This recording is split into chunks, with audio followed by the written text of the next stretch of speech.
Good morning, all of you. Welcome to online class of social science. Today we will continue from History chapter 6, second paragraph of page number 72. Students, कल के video में हमने Indian textile और viewers की दुर्दशा के बारे में समझा था कि किस प्रकार ब्रिटिश पॉलिसीज़ की वजह से इंडियन टेक्सटाइल इंडस्ट्री को नुकसान पहुंचा था। आज हम आगे पढ़ेंगे।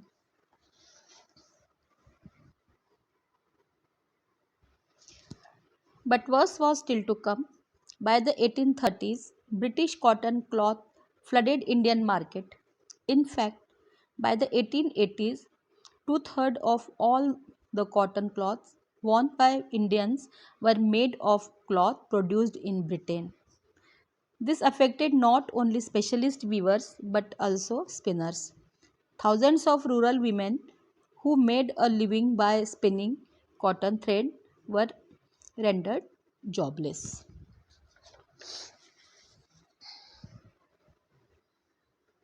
खराब समय तो अभी आना बाकी था। 1830s तक इंडियन मार्केट ब्रिटेन में बने कॉटन कपड़ों से भर गया और 1880s आते आते इंडियंस जो कॉटन क्लॉथ पहनते थे उसका 2/3 पार्ट ब्रिटेन की मिल्स में बना होता था। इसके कारण स्पेशलाइज्ड वीवर्स और स्पिनर्स पर बुरा प्रभाव पड़ा। हजारों रूरल वीमेन जो सूत काटकर अपना रोजगार चलाती थी बेरोजगार हो गई।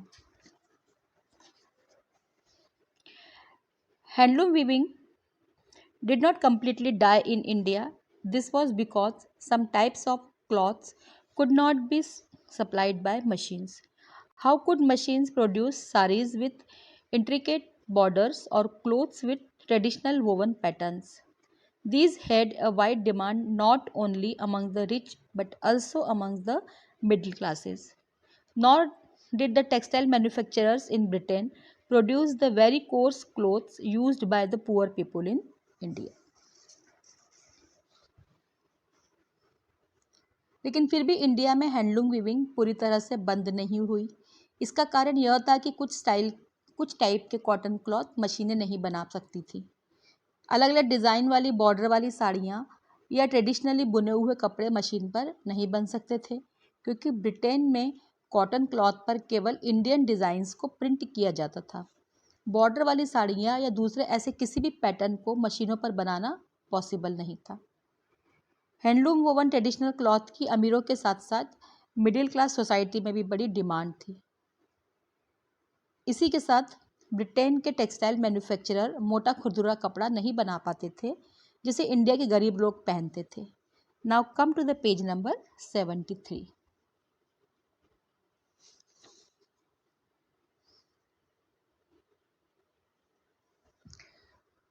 You must have heard of Sholapur in western India and Madura in South India. These towns emerged as important new centers of weaving in the late 19th century. Later, during the national movement, Mahatma Gandhi urged people to boycott imported textile and use hand-spun and hand-woven cloth. Khadi gradually became a symbol of nationalism. The charkha came to represent India and it was put at the center of the tricolor flag of the Indian National Congress adopted in 1931. आपने western India के शोलापुर और south India के मदुरा का नाम सुना होगा। ये शहर 19th सेंचुरी के आखिर में नए वीविंग सेंटर्स के तौर पर सामने आए थे। बाद में नेशनल मूवमेंट के समय महात्मा गांधी ने लोगों से इम्पोर्टेड टेक्सटाइल का बायकॉट करने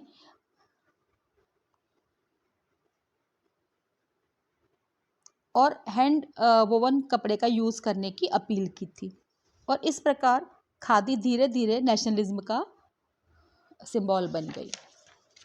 चरखा इंडिया को रिप्रेजेंट करने लगा, मीन्स पहचान बन गया और 1931 में इसे इंडियन नेशनल कांग्रेस के ट्राई कलर मीन्स तिरंगे झंडे के बीच में प्रिंट किया गया, जिस जगह आज हम नेवी ब्लू कलर का चक्र देखते हैं। What happened to the weavers and spinners who lost their livelihood? Many weavers became agricultural laborers. Some migrated to cities in search of work and yet others went out of the country to work in plantations in Africa and South America. Some of these handloom weavers also found work in the new cotton mills that were established in Bombay, Ahmedabad, Sholapur, Nagpur and Kanpur. जिन weavers और spinners ने अपनी livelihood खो दी थी, उनके साथ क्या हुआ? इनमें से कई वीवर्स एग्रीकल्चरल लेबर मीन्स खेतों में मजदूरी करने लगे, कुछ काम की तलाश में शहरों में चले गए और कुछ देश छोड़कर अफ्रीका और साउथ अमेरिका के प्लांटेशंस में काम करने के लिए चले गए। कुछ हैंडलूम वीवर्स को बॉम्बे, अहमदाबाद, शोलापुर, नागपुर और कानपुर की नई कॉटन मिल्स में काम मिल गया था।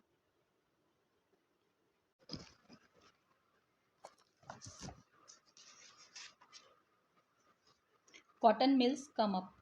The first cotton mill in India was set up as a spinning mill in Bombay in 1854. From the early 19th century, Bombay had grown as an important port for the export of raw cotton from India to England and China. It was close to the vast black soil tract of western India where cotton was grown. When the cotton textile mills came up, they could get supplies of raw material with ease. 1854 में India की first cotton mill की स्थापना बॉम्बे में हुई। यह एक spinning mill थी। 19वीं सेंचुरी की शुरुआत से इंडिया से इंग्लैंड और चाइना को होने वाले रॉ कॉटन के एक्सपोर्ट के लिए बॉम्बे एक इम्पॉर्टेंट पोर्ट के रूप में विकसित हो चुका था। यह वेस्टर्न इंडिया के ब्लैक सॉयल वाले एरिया के पास था। वेस्टर्न इंडिया के इस काली मिट्टी वाले एरिया में ही कॉटन की खेती की जाती थी। जब बॉम्बे में कॉटन मिल्स की स्थापना हुई तो इन मिल्स को रॉ मटेरियल इजीली मिलने लगा था। Now come to the page number 74।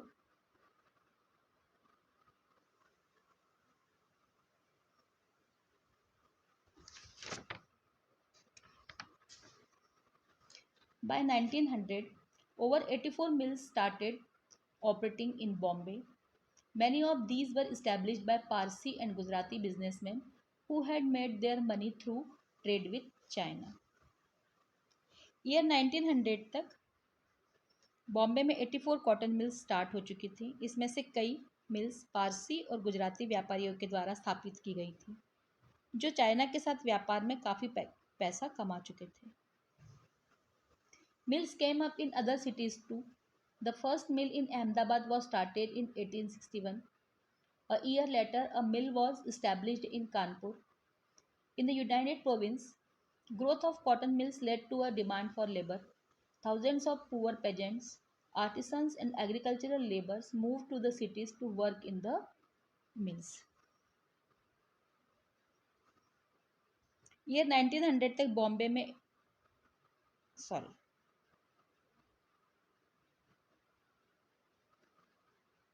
कई दूसरे शहरों में भी कॉटन मिल्स स्टार्ट किए गए।